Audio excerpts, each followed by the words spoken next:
Well, hello everyone. Things began to change drastically in Russia once Peter, who will be known as Peter the Great, came of age. He was a grandson of the first Michael Romanov, who was elected in 1613, and he came to the throne as a boy in 1682, and he will rule till 1725. So that will be the period of 43 years.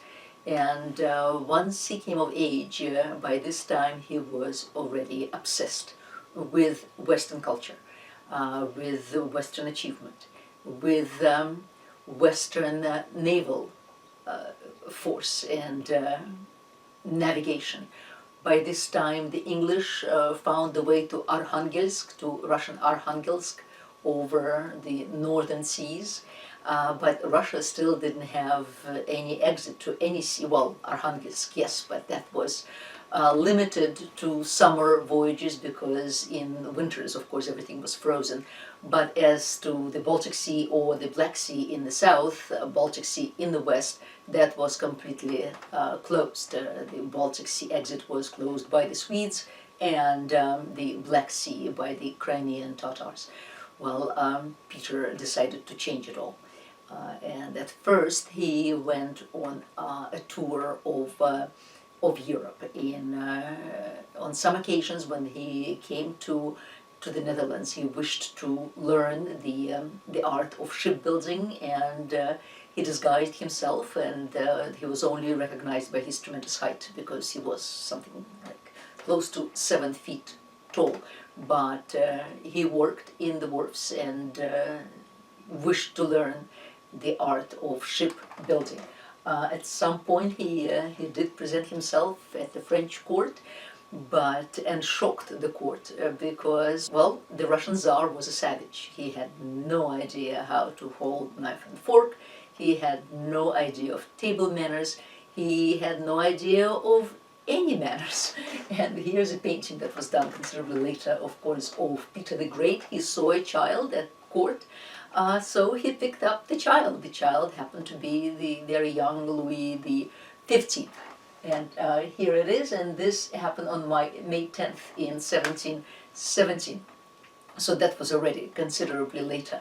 But he paid no attention. He just bulldozed through the courts of Europe, and he wished to introduce whatever was up to date in Europe.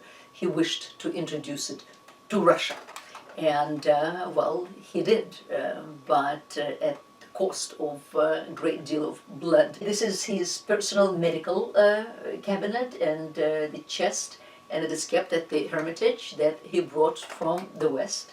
He engaged in wars with Sweden, and as a result he won these territories: the Ingria, where St. Petersburg is located, Estonia, Livonia, and Karelia. So today Estonia, Livonia are their own countries, but Karelia is still very much part of Russia. It's very beautiful. And here's St. Petersburg on the Gulf of Finland. This is called, which is an extension of the Baltic Sea. But these areas he won his access to the West, and that's where he wished to build his new capital. Here is still another painting by 19th, 20th century artist Alexander Binoa, who was a Russian artist of French ancestry, and here is his imagining of Peter the Great standing there on the shore of the Gulf of Finland, dreaming of his future city. And here's still another painting of Peter the Great as he is building that city, and the city will become St. Petersburg. It was known by different names after the Russian Revolution. It was renamed Petrograd, then it was renamed Leningrad, and then later again renamed into its original St. Petersburg. And, well, I know it quite well since I was born there, and my family comes from St. Petersburg. but it was a planned city from the very start. It did not grow organically. It was planned and it was built to Western models, and Peter the Great called it his window to the West. And in fact, it was to become a very Western city, as opposed to Moscow, which was a Russian city, whereas St. Petersburg was a Western city. But it is to this city that Peter the Great moved his capital, the capital of Russia. And after Peter, there'll be a number of rulers in Russia, but finally his daughter, Yelizaveta Petrovna, will come to the throne in 1741, and soon enough she will wish to have an Academy of Art in St. Petersburg. And the Academy was indeed established in 1757. It will take about 25 years to actually construct the building, but it will be completed in 1789, done entirely to neoclassical principles, which were all the rage at the time in Western academies. Elizabeth will call it the Academy of Three Noblest Arts, which is painting, sculpture, and architecture, but it will later be renamed into the Imperial Academy of Arts.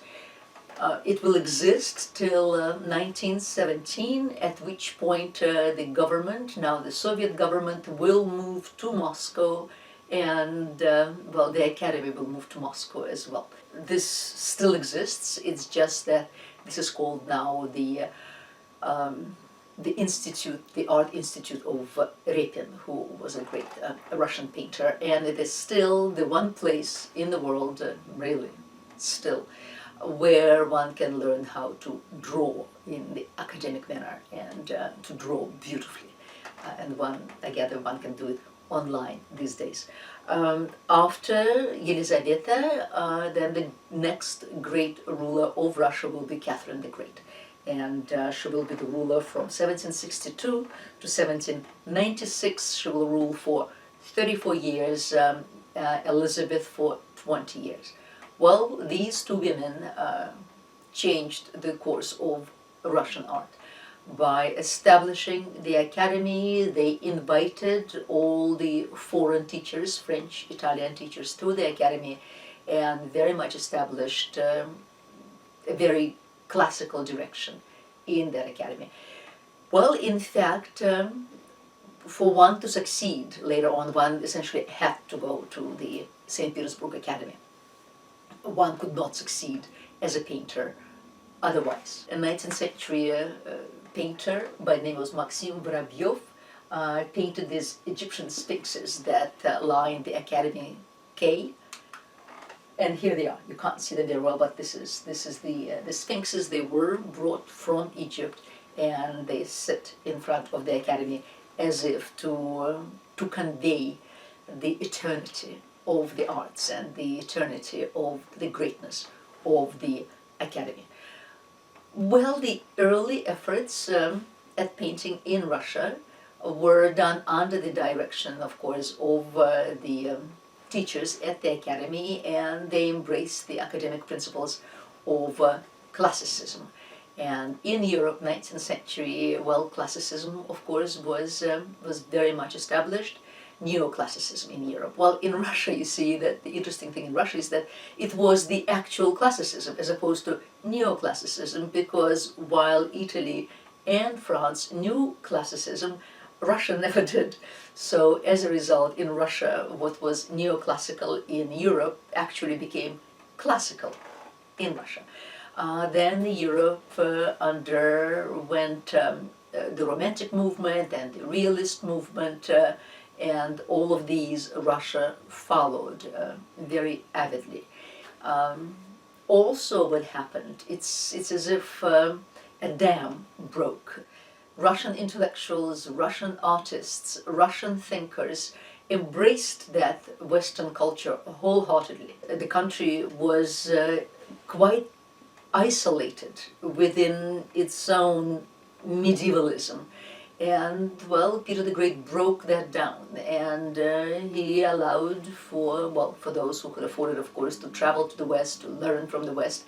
And as I said, it's as if the dam broke down, and such a great amount of thinking people appeared in Russia. The 19th century was quite extraordinary. It will also be the century of reforms. But as I said, the 18th century into the early 19th century began with, with following the classical traditions of the West. But soon enough, this will change. And now we go to a delightful artist by the name of Alexey Vinitzanov, who was really the first to discover in art the beauty of the Russian countryside. And, Russians feel about their countryside pretty much the same as the English feel about theirs. There's nothing more fair than the English countryside, they say, and to a Russian there's nothing more fair than the Russian countryside. And yes, it is very beautiful.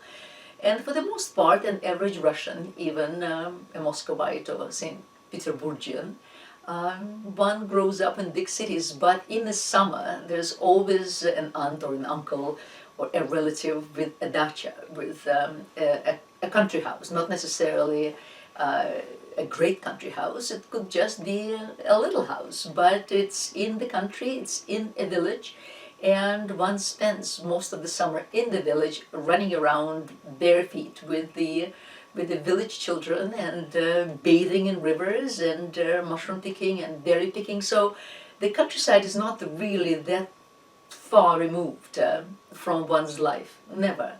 And that was even more so the case in the 18th, 19th centuries, of course. Well, with Vinitzanov, he did go to the academy, and the rule in the academy is that the person who is the most brilliant, as considered by academic standards, receives a great gold medal at the end of his studies. And they were mostly men at first. And together with this medal comes a very generous stipend and a trip to the West, and a trip to Italy, to France, and the trip could last anywhere from a year to 3 years. Some people just stayed. Someone like Karl Brylov, that we'll look at, just stayed 15 years. He became a lover of all things Italian. And indeed, in the academy, there appeared sort of a movement, a group within a group, the Russian-Italian painters. Well, Vinitzanov also went west, but came back and now followed the Italian French standards of the academy for a while. But then, towards midlife, he purchased an estate in the countryside and settled there. And that's where he'll live for the rest of his life. And this is where he discovered the Russian countryside. And interestingly, he really didn't have any problem with classicism, because what he did, he combined the classic concept of stability with the life of unencumbered beauty of the countryside, and he saw it as an ideal life and as an ideal indeed. And here is harvest time. What he will continue to do, in fact, or proceed to do and then continue to do, is repeat that same cycle of the labor of the months that goes back to times medieval, that goes back to times ancient. The labors of the month, which is something that one can see so well in the countryside, when human life is ordered according to nature, when human life is inseparable from nature, when human life is determined by nature. And he had, as I said, no problem with classicism, because the harmony of form, which is a very classical concept, also coincided with the harmony of life as he saw it. And here's a woman who is nursing a little child right there, and the process of human birth coincides with the process of birth of nature, with reaping and sowing, and a couple of village children, perhaps her own children, and the village continues its own life.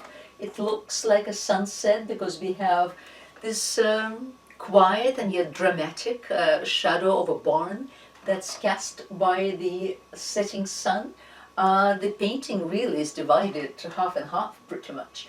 The half is the sky in its immense tranquility, but then the other half is the life of these villagers in its own immense tranquility. It was all about the poetic observation of beauty, of truth, of human and natural life, and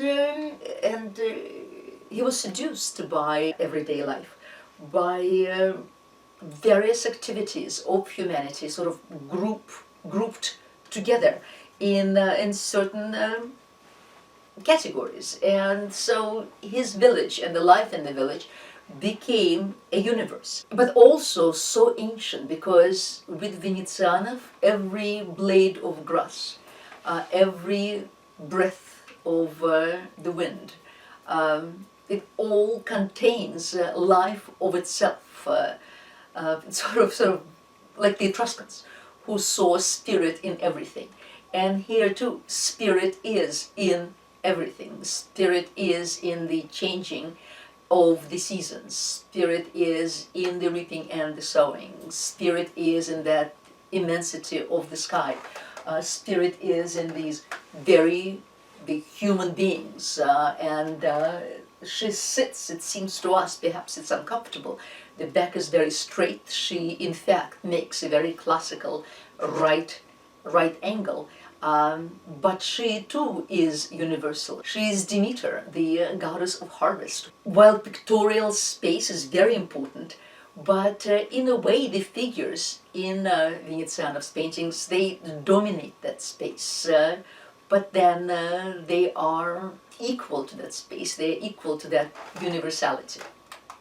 Here's still another, perhaps the same woman, spring plowing, a lovely Russian maiden in a native costume, who is leading the horses, and plowing happens behind. She is unshod, and the little child is sitting on the side, and everything is united and everything is at peace, and that's how Vinitzanov saw it. So the whole thing is imbued with this marvelous simplicity and clarity of life in Vinitsanov's paintings. Here's the interior, and the interior, a morning of a landowner's wife, and here she is distributing the tasks to her servants in the morning. I don't know if Vinitsanov saw Vermeer. It's very possible that he did, but it's the same kind of a mood, the Vermeer mood, with the light coming from the left and lighting up an interior that's full of quiet satisfaction. And we are part of it in a sense. It's because here's one of the girls who's looking at us as if we are, in fact, standing in a doorway enjoying the scene. This is one of his very known works. It's called The Threshing Floor. And he did this while being very much under an influence of a painting by a Frenchman. And here it is. And his name was Francois Marrios, who painted this choir of the Capuchin Church in Rome. Well, when he painted it, the Capuchin Church was completely empty, because this happened after Napoleon's invasion of Italy, and then Napoleon expelled the Capuchins from their abode, and Granet seems to have gone into the monastery and dissaddened by the dust and by the whole spirit of neglect, the absence of human beings there. And he imagined it still with its denizens, and that's how he painted it. in a brilliant classical tradition, because everything here is observed, the modeling in space, the one-point perspective, the beautiful stability, the universality, it's all there. He even introduces rays of light as in hope that these monks will indeed return. And this painting just created a sensation.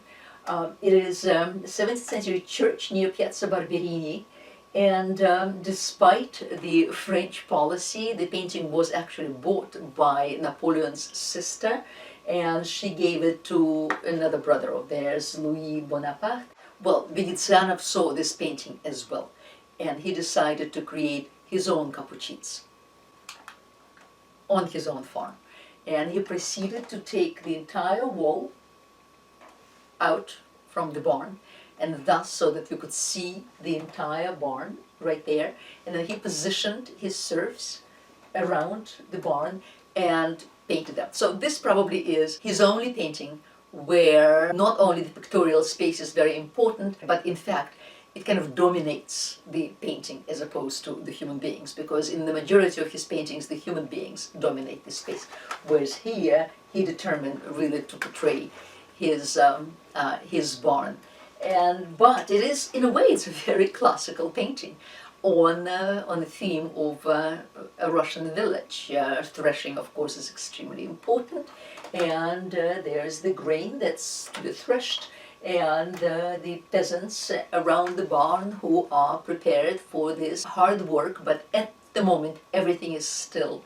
And again, everything is still and universal, because the threshing of the grain is part of that same universal cycle of life.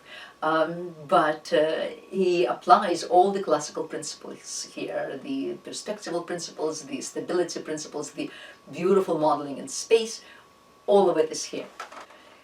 Another really wonderful artist in the first half of the 19th century was Grigori Saroka. Unfortunately, his life is rather tragic, because he was a serf. And in Russia, indentured servitude is, slavery essentially. Nevertheless, the owners of the serfs, who saw some of their serfs as talented people, they would send them to study. And the owner of Grigori Saroka sent him to the academy in St. Petersburg, but then demanded that he come back and just stay on the estate and essentially paint the estate. He will not be granted freedom until 1861, when under Alexander II, great number of reforms were undertaken, but the conditions of freedom were never specified. The peasants were never given, or the serfs were never given, means to survival. While they were serfs, they had their huts, they had their land, and they did not have their freedom. Now they had their freedom, but they essentially owned nothing. And so as such, a conflict developed between Saroka and his master, and Saroka was arrested, and not willing to confront physical punishment, he committed suicide. So that's what happened. As a painter, he truly was brilliant. He painted the estate and the view on the lake in Maldino that he painted in the 1840s.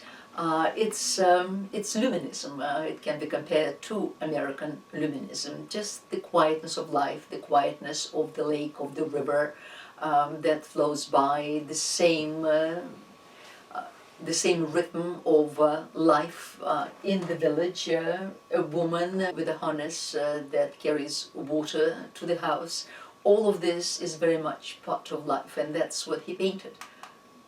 Here's another one, which is also view on the lake in Maldino, which is the village. None of his paintings shows the despair of his own servitude. None of them, which is rather remarkable. His paintings are very tranquil, very, very beautiful, and as I said, they kind of remind me a little bit the American Luminists. Here is George Caleb Bingham, the fur traders descending the Mississippi, and he is a contemporary essentially of Saroka. But here Bingham in fact does have a goal in mind to show the life that is disappearing. But the scene also is motionless, spare, very geometric composition, and as such it is rather similar to what Saroka is doing here. As I said, a very tragic end. And now we come to King Karl, because that's as he was known in Russia. Karl Pavlovich Brylov. He, very early, his talents were recognized. He was sent to the academy. Of course, he won the great gold medal in the academy, and of course off he went to the West, particularly to Italy. But instead of staying 3 years there, he stayed 15. And it was in Italy that he painted this incredible masterpiece. It's an enormous painting, as you see. It's 15 by 8.5 feet in size. He was, well as everybody else in Europe, incredibly impressed by the findings in Pompeii. Pompeii was an ancient Roman city that was buried under the eruption of Vesuvius in 79 AD. The Romans never dug it out, and then people essentially forgot about it. It was briefly, something was discovered in the 16th century, but not enough to excite anyone's interest. But it was finally discovered in the 18th century, and in the 18th century the excavations began. By the 19th century the world was mesmerized. It reintroduced neoclassicism, and Pompeian frescoes were again reproduced, and the whole fashion was now concentrated on classicism. And Brylov was as taken by it as anybody else. He went there, he investigated the place, he chose a certain street where to place his painting. And here it is. He visited Pompeii in 27 and was said to be so affected by the remains of, in particular, the street of the tombs, which is just outside of the perimeter of Pompeii, that he decided to set his painting in that street. Contemporary letters, his own letters to his friends, indicate that he studied Pliny the Younger and his account of the disaster. And here he is. He spent 3 years painting it. Until then, he visited Pompeii in 27. He made, hundreds, thousands of preparatory sketches. And finally he exhibited the painting, and the painting was a tremendous success. There's no one particular protagonist in this painting. And history painting at the time was all the rage. All the academies, whether English Academy or French Academy or Russian Academy, the greatest painting was considered history painting, and history painting with moral themes. Whether the story was a biblical story or a Roman, Greek story, history painting was at its height at the time. And in many of these paintings there is a hero, there is a protagonist that acts out his heroism. Here, however, there are no protagonists. Everybody's a protagonist. He divides the painting into two here, and in the middle he places this very dramatic figure of a woman who is dead, and her little child is next to her, crying, of course. And then he groups people together. In fact, the group here with the sons taking out their elderly father from the disaster. He must have seen a number of sculptures, a number of paintings of Aeneas carrying his elderly father from Troy. Every attitude of every person here is taken from classical examples. whether it is Renaissance examples or whether it is antique sculpture. So everything is thought through and everything can be referenced. But then taken all together, it produced this grandiose effect. He also, because he studied Pliny the Younger and because he went to Pompeii several times, he established the principle of veracity that will be followed in Russia, that everything has to be archaeologically correct. The one thing, however, the one thing that is not correct, it looks as if lava is flowing into Pompeii, and lava never did flow into Pompeii. And we see dramatic postures, we see horses rearing here and horses rearing there. There are chariots that are trying to escape the burning city. There are statues falling down. There's thunder and lightning. The colors are magnificently dramatic. It's the reds and the browns and the blacks, and then the yellows. Here is a group of an older man who is attempting to protect his family. Here the stones continue to fall.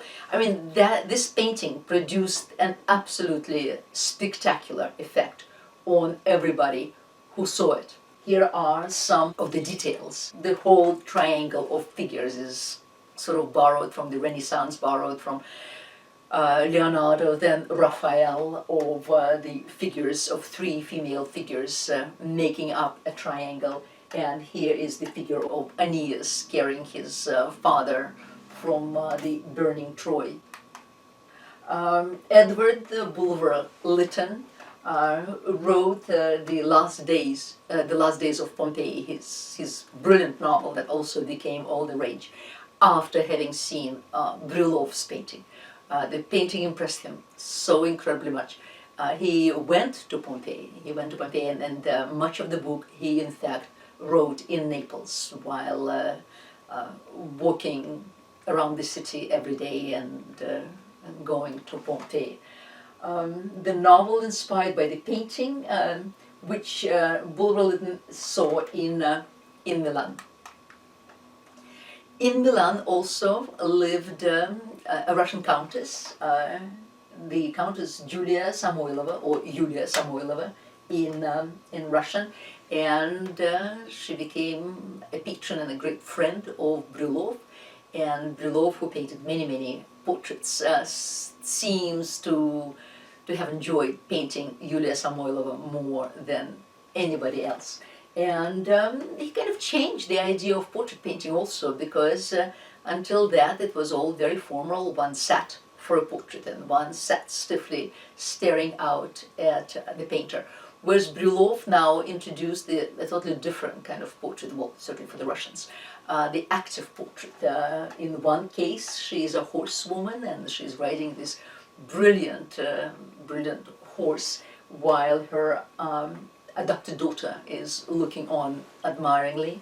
And here she is shown, she lived in Milan, and she's shown in her apartments, but in the process of walking. And just Bryullov did everything brilliantly. He neoclassicism, yes, but he also combined it with romanticism. His figures literally jump from the canvas into our space. They're modeled so fantastically in space. They're sort of like sculptures. At the same time, in Russia, portrait, of course, was very popular. I mean, portrait was very popular in the 18th century as well. Portraits are always popular. And just as in America, I mean, the majority of art in the 18th century was portraiture, so it was in Russia, but then it spilled out into the 19th century. And one of the greatest portraitists was Arest Kemprensky, and his most famous portrait is that of Pushkin, who was he's considered the greatest Russian poet. A romantic, that was the time of romantic lives, and romantic lives, unfortunately, were very short-lived. Well, in the case of Pushkin, he accepted a duel at the age of 37. He was mortally wounded. He lived a day or two, but then he died. And another great Russian poet by the name of Lermontov, He also died in a duel at the age of 27. Kipriensky chooses a quiet, static composition, not the one that Brylov chose for Samoylova. This composition is more portrait-like. There's a triangle here. The muse of lyric poetry is in the background. He also chooses to lighten up the background around his head as if to give him a halo. And Kipriensky knew Pushkin very well, so it is a true portrait. Pushkin actually sat for him, and there are hundreds of portraits of Pushkin by his contemporaries, but this one is said to be the most realistic and the truest to form. And he gave him, interestingly, he gave him a plaid scarf as a reference to Byron, who was considered the greatest romantic poet by all Russian poets, and needless to say, the likes of Pushkin and his circle and Lermontov, they all worshipped at the temple of divine Byron. So Kipriensky gives him a Scottish plaid right here. Interestingly, he has this kind of long nails, and in his great novel poem, Eugene Onegin, he writes, in fact, in verse, that a man can be a man of business and yet take care of his nails. And in this portrait, his nails certainly are well taken care of. This is just a watercolor from a contemporaneous, well, a little later, it's the end of the 19th century. It was published for the first time in a comic magazine that's called Shoot is a Gesture in Russian. And it just shows great men of the period, the early 19th century. And here is Pushkin shown with his wife, Natalia Goncharova, who was supposed to be a great beauty. And then this is a fable writer, Krylov, right here. And then in the yellow coat is Bulgarian, and an intellectual of the time. And then Gnevich is still another intellectual. I mean, this is the time of when intelligentsia really came to the fore. And they're all shown as walking around the Nevsky Prospect in St. Petersburg. And it's from the collection of the State Pushkin Museum. It was also the time of great upheaval, because Alexander I, the Russian Tsar, the Tsar of the Napoleonic Wars, died in 1825. There were three brothers, Alexander I, then his brother Constantine, and the third brother, Nicholas. Constantine was the next in line because Alexander had a couple of children, but they died.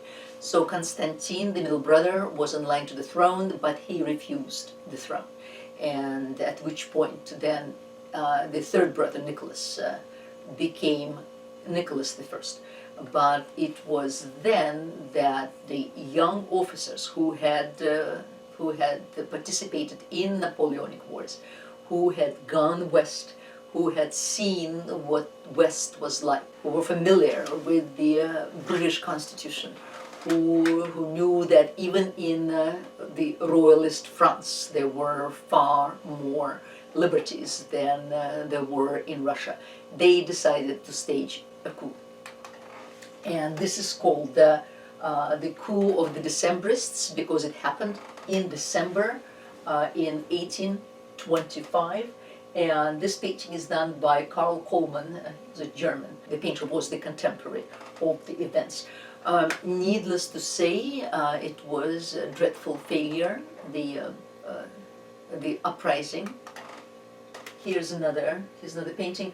The Decemberist Revolt was, well, mostly an aristocratic movement whose chief actors were the army officers. And they were in opposition to the regime that obviously limited its privileges. And discontent spread among the officers. They were also very angry that Alexander granted Poland a constitution while Russia still didn't have one. And here it just tells you that Alexander's heir apparent, Constantine, he declined the throne, and then Nicholas came to the throne. And while some of the army, well, a great deal of the armies were loyal to Nicholas, then the force of about 3,000 troops under the command of these young officers, they staged an uprising. As a result, 5 of the leaders were in fact were executed. They were hanged, and the rest of them, Nicholas pardoned them, and instead of executing them, he sent them to Siberia. And it's a very important period in Russian history. Their wives went with them. Here is a painting by Semyon Levenkov, the execution of the Decembrists, and also the fact that they were hanged as opposed to executed by a firing squad was also a great humiliation, because at least execution by the firing squad is an honorable death, while being hanged is a dishonorable death. It just so happened that Pushkin was a great friend of theirs, so a number of people like Pushkin were also sent away from St. Petersburg. In case with Pushkin, he was sent to the Caucasus Mountains, and that happened to other people as well. He will come back ultimately. Back to painting, the one great painter of nature in the 19th century is Ivan Aivazovsky, and he is considered a Russian Turner. He was a romantic painter, and he truly is one of the greatest geniuses of maritime art. He was born to the Armenian family in the Black Sea. Definitely, of course, went to the academy in St. Petersburg, but then he returned to the Black Sea, and that's where he lived most of his life. His most famous painting is the so-called ninth wave, because the Russian sailors believe that during a storm it is the ninth wave that is most dangerous, and if one survives the ninth wave, then one may in fact survive the storm. And it is in St. Petersburg, in the Russian Museum of St. Petersburg, and here is the ship obviously had already gone to the depths of the sea, and all that's left is the ship's mast, and that is what a number of people are holding on to, hoping to survive. And they see the ninth wave approaching, but at the same time they see hope, because it seems that the storm is ending, and perhaps after the ninth wave there will be calm. And this is what the sun indicates. But also, by combining sunshine and the storm and the threatening sky, gives Aivazovsky the ability to show his incredible mastery in conveying color on water. And I mean, painting water is a difficult task, because, well, water is not stationary. Water moves all the time, and to be able to convey that movement takes a genius, and he definitely was a genius of maritime painting. This is his signature. He put his signature right here at the top of the mast. And here it is. And then the water is dripping of his own name. It's as if he just shows himself entirely immersed in the life of the sea and the life of the Black Sea. Here's still another, the Wrath of the Seas. And, well, you can see how he is called the Russian Turner, because he is equally brilliant at portraying water as Turner was. Because the Academy required history paintings, but then Aivazovsky was still very much in love with portraying life of the sea. So here is a kind of a history painting, and that's Passage of the Jews through the Red Sea, that gives him, the main protagonist here is the sea still, whereas the Jews and on the right and the Egyptians on the left are secondary figures. The main figure, so to speak, is the sea itself. Well, Aivazovsky, who was born in the early 19th century, will then paint until the end of the 19th century, so we wandered into the end of the 19th century. Now we go back to the middle of the century. And as we had seen, it was dominated by the figure of Nicholas I from the year 1825. And Nicholas loved his army, and Nicholas loved his parades, and it is against that kind of background that these intellectuals had to live, and they couldn't help observing what was happening. Also, well, the 19th century was a literary century. It was a literary century in England, it was a literary century in France, and of course it was a literary century in Russia.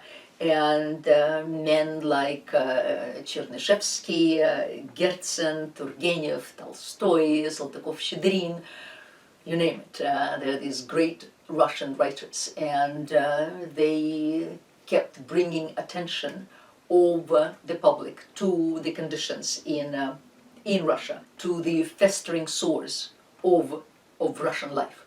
And one of the great painters at the time was Silvi Pirov. There he is as a young man. This is his self-portrait, and here is a portrait of him as an older man by another great painter by the name of Ivan Kramskoy.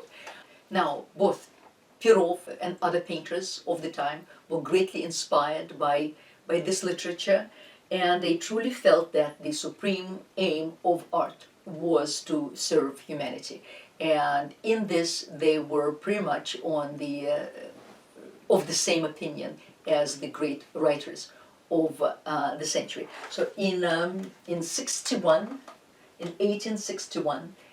he paints this astonishing Easter procession that scandalized the public, because unlike Vinitzanov, who painted this idyllic Russian world of the countryside, Pirov does something very different. He throws into everyone's face what Russian life really looks like, and instead of representing this beautiful procession in gorgeous clothes in one's Sunday best, what he shows is a drunken village.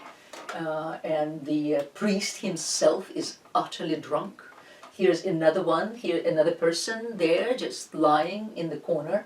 Now it's Easter, it's still very cold in Russia, and the roads are impassable because they're just wet and cold and mud everywhere, and yet people are lying in this mud as animals.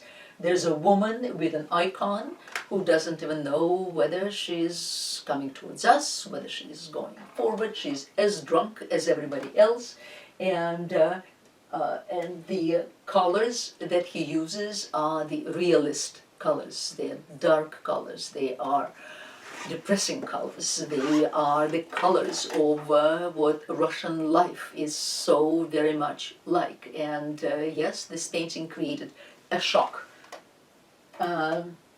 This is also the year of emancipation, of serfdom in Russia, and this is the time of reforms, the year of the abolition of the servitude, and this it's a realistic depiction conveying the criticism and denouncing the vices also of contemporary life in Russia, but also showing how sad life is. It just wasn't going anywhere, and the only outlet was the drink. Met with a shock, as I said. It was actually it was demanded that the painting would be removed from the exhibition, but Pavel Tretьякov, who was an industrialist, a banker, and a great patron of the arts. In fact, the Moscow Museum, the Tretьяковskaya Galeria, Tretьяков Gallery, is named after him and his brother.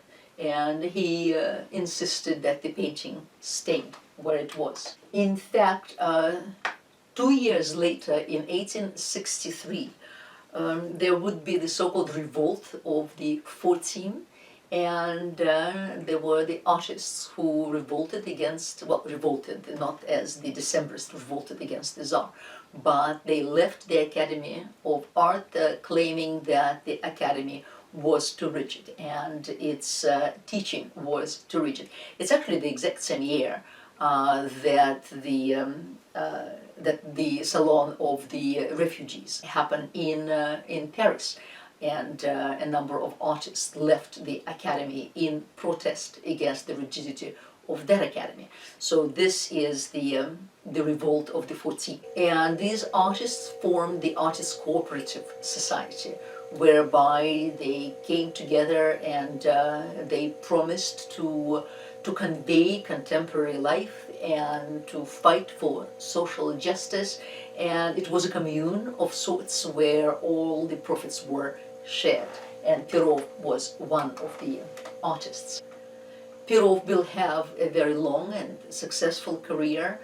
Here he depicts a couple of sleeping children, and well, this is perhaps to exercise his hand at this incredible foreshortening and perspective. It sort of reminds me a bit of Andrea Mantegna, who painted 500 years earlier. But here's his Dead Christ, where the perspective is at the feet of Christ, and we're looking along the horizontal line at him in extreme foreshortening. And the same thing here with the sleeping children. And even though here Pirov does show that the children are clearly poor, but they do have rosy cheeks and healthy faces in general. As with everybody else, because the Academy demanded history painting, here is one of his history paintings, and it shows an old believer, Nikita Pustasvet, disputing with the patriarch Joachim the matters of faith. And it has to do with the matters of faith that I had mentioned earlier, and we'll talk about it again, between the old believers and the new believers that happened in the 17th century. And the old believers would cross themselves with 2 fingers, and the new believers with 3 fingers. And I mean, there were various other differences, but this is basically what the painting is about. And a number of people are presented here. It is all very historically researched, including the costumes, and it seems almost as if it takes place in the Palace of the Facets, because that's the place that has groin vaulting, and we see groin vaulting here as well. Another large painting that Pirov did, but this one is in fact an accusatory painting, and it shows us the monastic refectory, and the work in fact is a direct attack on the hypocrisy of the church. Here are the priests who are fat, who have a huge amount of food in front of them. Human vices such as gluttony, self-interest, arrogance, and envy personified in the figures of the priests who are sitting around the table, and they are also sitting between the bookends. Here are 2 women who are begging for mercy and who are asking for alms, and on the other side is the crucified Christ, and between these 2 symbols of virtue, the symbol of utter poverty on the one hand and the symbol of charity on the other, sit these priests who presumably have dedicated their lives to both these principles, but in fact ignore both. And here it is. Then there's a wealthy woman, beautifully dressed, who pays no attention to the poor women as well. He was a brilliant portraitist, and he painted both Dostoevsky and Alexander Ostrovsky. Well, we all know Dostoevsky, and Alexander Ostrovsky was a brilliant playwright, and who also depicted in his plays the horror and the misery of the masses. Here's still another painting by Pirov, and this is a village funeral. And well, here is almost a poetry of grief on the road that's a snow road. There is a sledge, a Russian sledge, and a horse that is driven by clearly a mother who is left with 2 children. Their father has died, and the and the melancholy of the moment, the grayness of the moment is conveyed by a bent back of the mother, by a bent head of the horse, by the cold that one can feel.